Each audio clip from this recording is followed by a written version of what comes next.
Hi, Gamer Girl here, and Anime Infinity. to celebrate Halloween, or October, we decided to do trick or treat.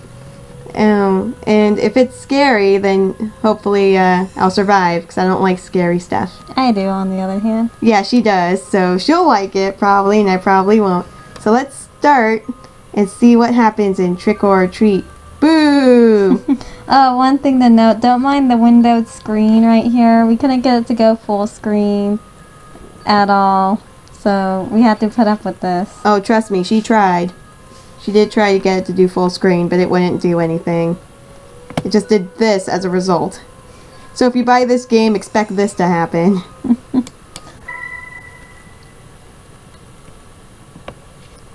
So far, there's a creepy tree.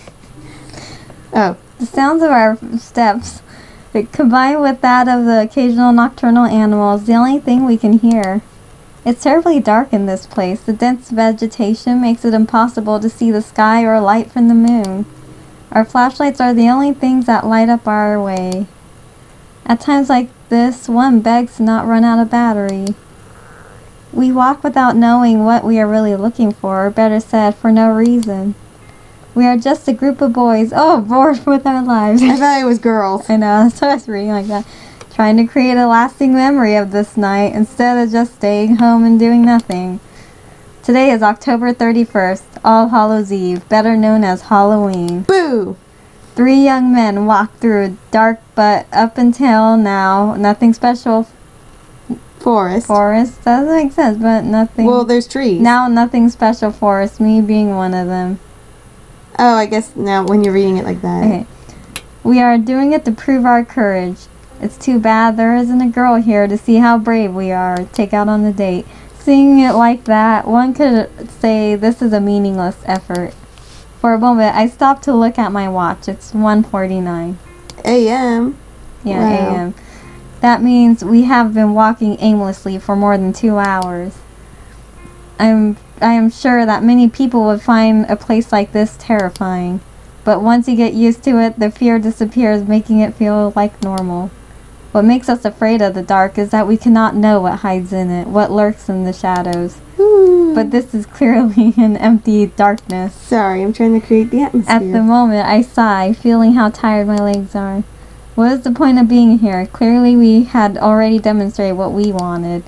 It would be best to return, I should tell them. I was about to speak when suddenly the atmosphere in the forest becomes strange. Suddenly a cold chill runs through my body. It was like any other chill, except it was not going away. For no reason, the air's temperature dropped from one second to the other. So much so, my breath becomes visible, turning into mist. It doesn't end there. The air is now filled with a rotten smell, just a little short from being unbearable. Dead bodies. Images of worms and flies, soon appear in my mind, giving me a really unpleasant feeling. We all stop at that moment. Oh, what's happening? I asked, confused, while turning to look at my friends. Oh, that's funny. I didn't realize that's him talking, so you're his speaking voice and I'm his narrating voice. By the expression on their faces, it was easy to know that they were just as lost as I was. Yeah, I just thought that we're not good at setting the creepy mood. No, we're not.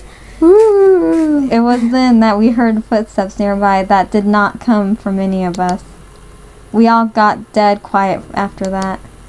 I don't know if it was out of fear or to check if it was not a mistake, but we stayed motionless, like statues, without making a noise. Just looking at each other's faces, wondering the same thing. Oh, that's Friend. What was happening? As if I could know. We heard the steps again. They clearly belonged to a human, or at least to a large animal, but there is still something strange about them. I like how his voice for narrating it sounds totally different from his actual voice. It sounds as if the person walked dragging one foot. Just thinking about it made me shiver. Darn, why is this happening? It makes no sense. We should have returned home before, but now it's too late to regret. I have the feeling that we are being stalked by someone. Or something. Or a lady. Happened before, Hackro. The strange footsteps stop, but I'm still feeling the presence nearby. I don't know where it is, but I know that's looking at me. That cursed thing is looking at me. My heart is beating anxiously. It's almost as if my body was telling me to get out of there.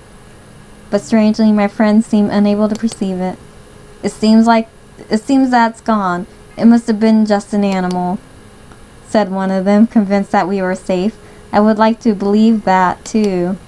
We had a sigh of relief. However, bad luck would soon strike us again.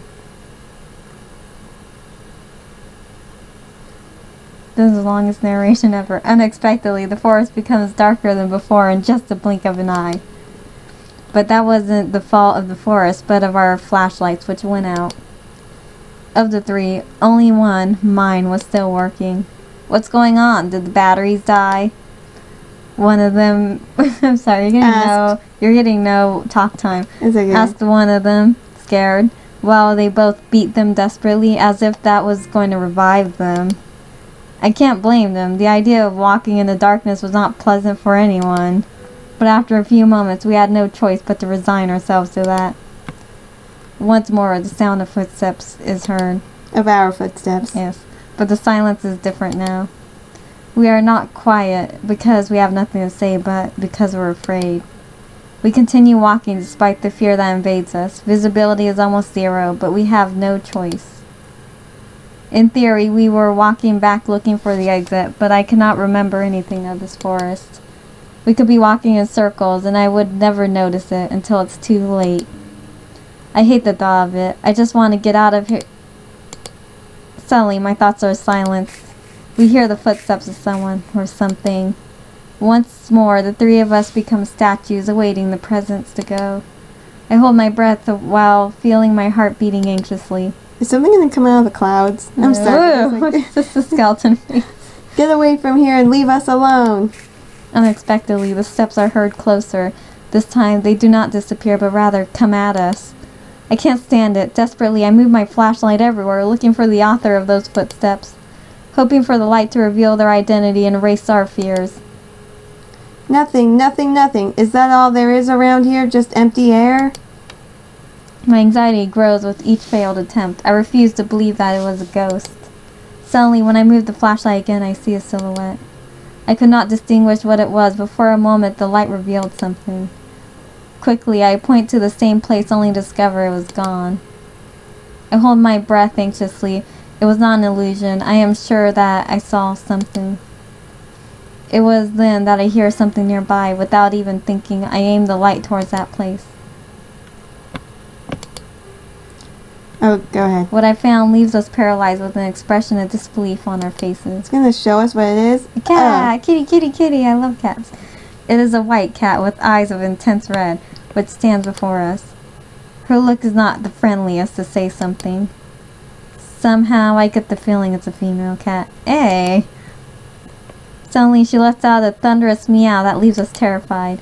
It sounded more like a lion roaring than a simple cat. The echo of her meow is heard throughout the forest, making it sound more sinister than it should be. It was then that suddenly an inexplicable force hits us three. It's a light. I fall to the ground and little by little my eyelids close. The fatigue becomes unbearable.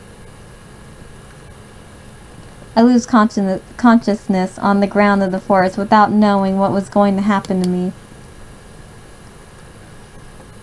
Interlude before night falls.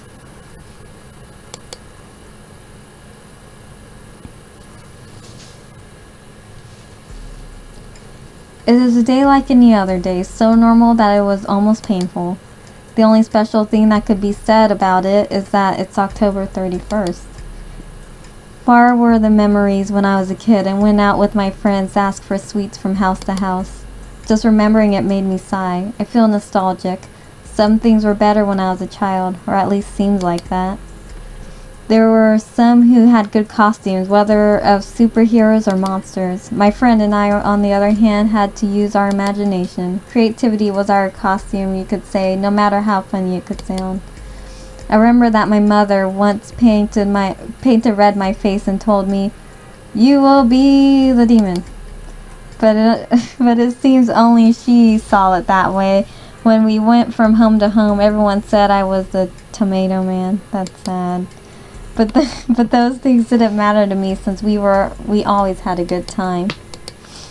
If I asked for candy now, even if I had the best costume, I'm sure no one would give me anything, except perhaps a scolding for acting like a child when I am 17 years old. But anyway, I can't stay in the past. I must live in the present, no matter how little exciting that might be. Back to reality. We are a group of friends who don't have any plans for today. We are still not old enough to go to the disco, and I doubt the guys as us would have any luck in that environment. The other option would be to go to a party, meet girls and have fun. Everything perfect, except that nobody had invited us. Not being popular has its disadvantages. Oh, well, boo-hoo. Sorry. Hey Axel, let's have a couples match. What do you say? My friend Steven called my attention while playing with the game console. Rush Red? I believe that's what the game is called. A fast and quite complicated fighting game for me. I would normally agree to play with him, but for some reason I don't feel in the mood today. I have no desire to play now. I replied with discouragement. I almost feel bad for doing it.